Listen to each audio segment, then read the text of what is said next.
మానసికంగా, భౌతికంగా, ఆధ్యాత్మికంగా, సైంటిఫికల్గా కూడా ఏకాదశి తిథికున్న ప్రాధాన్యత అంతా ఇంత కాదండోయ్. ఒక ఏడాది పాటు 24 ఏకాదశుల్ని పాటించి మానసిక, శారీరక రుగ్మతల నుంచి బయటపడ్డ వాళ్లని వేలల్లో చూపించొచ్చు. అందులోనూ కొన్ని విశేష మాసాల్లో వచ్చేటువంటి ఏకాదశి, ద్వాదశి తిథులకైతే పవర్ ఇంకా ఎక్కువ. అటువంటిదే నవంబర్ 1 ఈ 2025లో శనివారంతో కూడుకున్నటువంటి కార్తీక ఏకాదశి లేదా ఉత్థాన ఏకాదశి, ఆ వెంటనే క్షీరాబ్ది ద్వాదశి, ఆషాఢ శుద్ధ ఏకాదశి అంటే తొలి ఏకాదశి నాడు యోగ నిద్రకు ఉపక్రమించినటువంటి శ్రీ మహావిష్ణువు కార్తీక శుద్ధ ఏకాదశి నాడు మేల్కొంటారట. అందుకే ఈ రోజుకు అంత ప్రాధాన్యత. అందులోనూ పరమశివుడికి ఇష్టమైన కార్తీకం కావడంతో దామోదరుడిగా కొలిచే వారి సకల అభీష్టాలు నెరవేరుతాయని ప్రతీతి.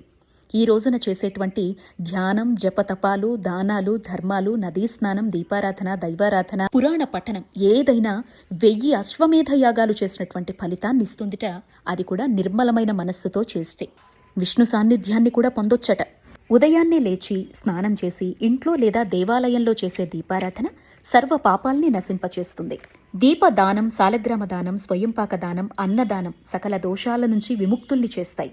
ప్రాతకాలంలో చేసే తులసి అర్చన దామోదరుడికి, ప్రదోషకాలంలో మారేడు దళాలతో చేసే శివార్చన అఖండ ఐశ్వర్యాన్ని కలిగిస్తాయి. దశమి సాయంత్రం నుంచే ఏకాదశి తర్వాత ద్వాదశి వరకు కూడా నియమాల్ని పాటించాల్సి ఉంటుందండి. తలస్నానం, మితంగా మాట్లాడటం, అన్నం కాకుండా శరీరాన్ని నిలుపుకునే సాత్వికాహారం తీసుకోవడం, బ్రహ్మచర్యం వంటి నియమాలు వ్రతానికి తోడ్పాటునందిస్తాయి. రామాయణం, భాగవతం, భగవద్గీత పారాయణలు, గురుచరిత్ర, విష్ణు సహస్రనామ పారాయణలు, దామోదరాష్టకం చదువుకుంటే చాలా మంచిది. తులసి, మారేడు దళాల అర్చన స్వామివారికి చాలా ఇష్టం.